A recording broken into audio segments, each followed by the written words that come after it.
Wanya back inside the wrestling basement, coming at you with 5 facts about the Hell in a Cell match. Hey, without further ado, let's jump right into it. And just for the record, this is my second time recording this, but the first time was great. We can only imagine how great the fucking second was going to be. So, the first fact about this Sunday's Hell in a Cell match pay-per-view, this is the inaugural Hell in a Cell I Quit match. Now, allegedly, this is the inaugural in the first one, but I remember Kevin Nash and Triple H fighting for the World Heavyweight Championship inside a Hell in a Cell, and we all know who walked out there victorious in the end, holding his sledgehammer and the World Heavyweight Champion, but that's not the point of the story. The point of the story is they calling this the inaugural, so I'm guessing since this is a new season of Raw SmackDown, you know, it's a lot of fucking inaugural and debut premiere shit that we didn't seen before, but they naming this the inaugural, so it's definitely going to be a bang for your buck, and it's definitely going to be a great thing to watch come Sunday. So, and we can all expect that to be the main event.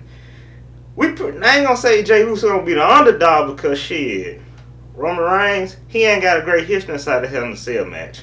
He don't. I done seen some shit.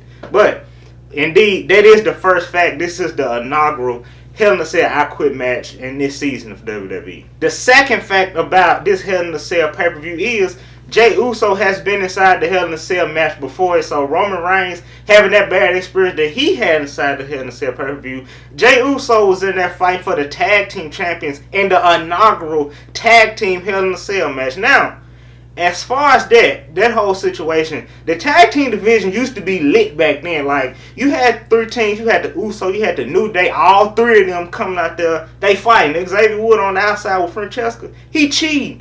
I always liked the New Day as far as that aspect. So, even though it was 2 championships, they moved it up to the Francesca being made out of gold. That era was great. Like, wasn't nobody messing with the New Day, the Usos, and then you can't forget about the Bar Sheamus and Cesaro. Like, even though they was always the underdog out of those 3 teams, which is ironic and mind blowing, they did have their fair share wins of tag team champions. Like, you can't forget they started in that best of 7 series with Mick Foley. Thought that was a great idea, but they only participated because they thought they would get a World Heavyweight Championship shot. In the end, they ended up turning to one of the greatest tag teams in modern history. I'm just gonna leave that there, but I'm saying is Jey Uso done been in a Hell in a Cell match before with those type of superstars, that top tier superstar. So as far as the Hell in a Cell match against Roman Reigns does not have Jey Uso at advantage, not 1 second. Even though the Usos didn't walk out of that match against the New Day for the tag team champions, it's the experience and just he know what it takes to get the job done, and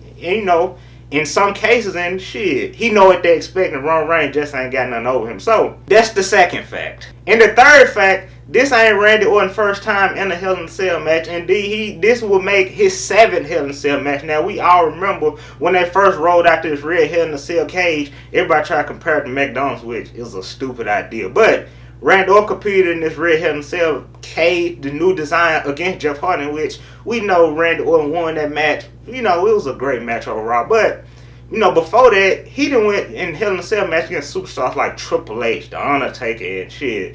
Many more other great people that can vouch for him, with that experience. Like I said, it always comes to experience. It ain't necessarily who you think is the underdog and who we expect to win, which we can always sometimes tell who's going to win. But just knowing this fact alone about Randy Orton being this make his 7th time, he got a huge advantage over Drew McIntyre. Like, a huge advantage. Like, if they do decide to put Drew McIntyre over on Randy Orton for I want to say it's the 3rd time, like, you know how big that's going to make Drew McIntyre a star, and they say that the WWE ain't building stars. Shit, they let superstars like Randy Orton put superstars over, and ain't no anybody finna beat Randy Orton. So with this Drew McIntyre defeating Brock Lesnar and Randy Orton, this dude is clearly up there. So if they do decide to put him over this Sunday, dude, just know Drew McIntyre gonna be around a long, long time. So, like I said, even with that 7-match experience over Drew McIntyre, don't be surprised if he win and really legitimize and cement his name in the WWE. Shit, at Randy Orton's expense. And the 4th fact in today's video is this is Bayley and Drew McIntyre debut Hell in a Cell match. So, you know what that means. They are at a huge disadvantage. Like I said, we just seen superstars like Randy Orton being 7 of them. He be banged up and bruised. You see them carrying his ass out, stretching, ambulance, all the 9 yards. You see them doing that. they be falling off of shit, and then they really have the heart and grit to climb up there on Monday night, Friday night SmackDown the next night, like they ain't just, survive damn near death the night before. Like, that shit crazy when you think about it. So as far as Drew McIntyre, I just said in my last point, Drew McIntyre, they fucking around, put him over Randy Orton Sunday night. This shit gonna legitimize that dude's name, bro. He ain't beating no bitches. Like, he beating world champions. He beating credible motherfuckers. So, like I said, with this being him and Bayley's first time in a Hell in a Cell match, that's gonna be interesting to watch. And we gonna see if they gonna be on the winning side of history or the losing side of this Hell in a Cell history. And the fifth fact is, this ain't Sasha Banks' first Hell in a Cell match. Now, when Sasha Banks do compete against Bayley, which we know Bayley has yet to sign the contract, but I mean, this fucking WWE, they ain't just gonna change no last second shit like this. Bayley gonna some type of way sign the contract, and we indeed gonna have a Hell in a Cell match. But the thing about this is, with Sasha Banks, this not being her first time to rodeo, going back in history, if and when she do go against Bayley for the SmackDown Women's Championship inside the Hell in a Cell match, that means Sasha Banks she finna set some more history that they gonna consider it history, but that's gonna be like a milestone as far as her career. Inside the Hell in a Cell match, she had competed against all 4 members of the 4 Horsewomen. Like, she done competed against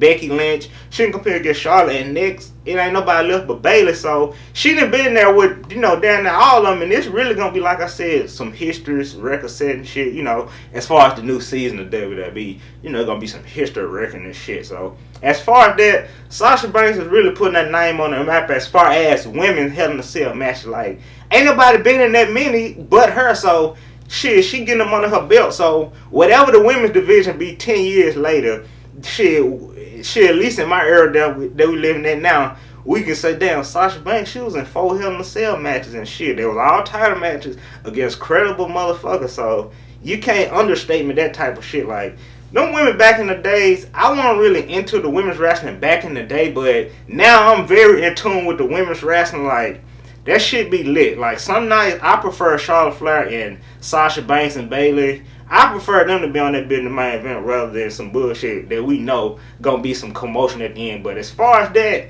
the women's division, that shit is lit right about now in this modern era now. I don't tell you what that shit gonna be like in the future, but as far as right now, we can always say, goddamn, the division back in our day, that shit was jumping, like, shit, jumping. So as far as, this being Sasha Banks, this is not her first time to rodeo, that's definitely going to be interesting to see. And then we got to also take in the key factor that whenever she do win a championship, she lose out the first title defense, so we got to keep that in mind too. But with that being the fifth fact about, the Hell in a Cell pay-per-view, feel free to smash that like button, super kick subscribe button, comment down below, and hit that bell notification. Till next time, it's the Wrestling Basement.